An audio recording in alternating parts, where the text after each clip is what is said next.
কক্সবাজারের মহেশখালী উপজেলার বড় মহেশখালী ইউনিয়নের দক্ষিণ ফকিরা ঘোনায় ভয়াবহ অগ্নিকাণ্ডে পুড়ে ছাই হয়েছে একটি বসতঘর।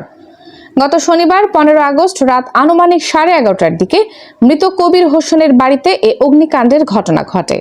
ঘরটিতে বসবাস করতেন দুই ভাই, মাওলানা এরশাদুল্লাহ ও আমানুল্লাহ। আগুনে ঘরের প্রায় সবকিছুই পুড়ে ছাই হয়ে গেছে। পরিবারের দাবি, প্রায় 3.5 ভরি নববধূর স্বর্ণ, নগদ 20,000 টাকা, 3টি আলমিরা, 3টি বক্স খাট, একটি ফ্রিজ, একটি সোফা সেট সহ নববধূর প্রয়োজনীয় সব সরঞ্জাম পুড়ে গেছে। সব মিলিয়ে প্রায় 14 লাখ টাকার ক্ষয়ক্ষতি হয়েছে বলে জানিয়েছে পরিবারটি। একটি আগুন তাদের বসতঘর, প্রয়োজনীয় আসবাবপত্র ও সঞ্চয়ের বড় একটি অংশ কেড়ে নিয়েছে। বর্তমানে ঘর হারিয়ে মানবেতর জীবনযাপন করছে পরিবারটি।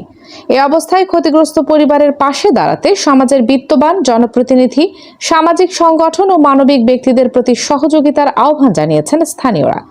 সামর্থ্য অনুযায়ী আর্থিক কিংবা প্রয়োজনীয় সামগ্রী দিয়ে সহযোগিতার হাত বাড়িয়ে দিলে পরিবারটি এই কঠিন সময় কাটিয়ে আবারও স্বাভাবিক জীবনে ফিরতে পারবে। একটি পরিবারের ঘর পুড়ে যেতে পারে কয়েক ঘন্টায়, কিন্তু মানবিক সহযোগিতায় পারে তাদের নতুন করে ঘুরে দাঁড়ানোর সাহস দিতে। মানবিকতার হাত বাড়িয়ে দিন, অসহায় পরিবারটির পাশে দাঁড়ান। কানিজ ফাতেমা সোমা, নিউজ ডেস্ক, আজকের মহেশখালী।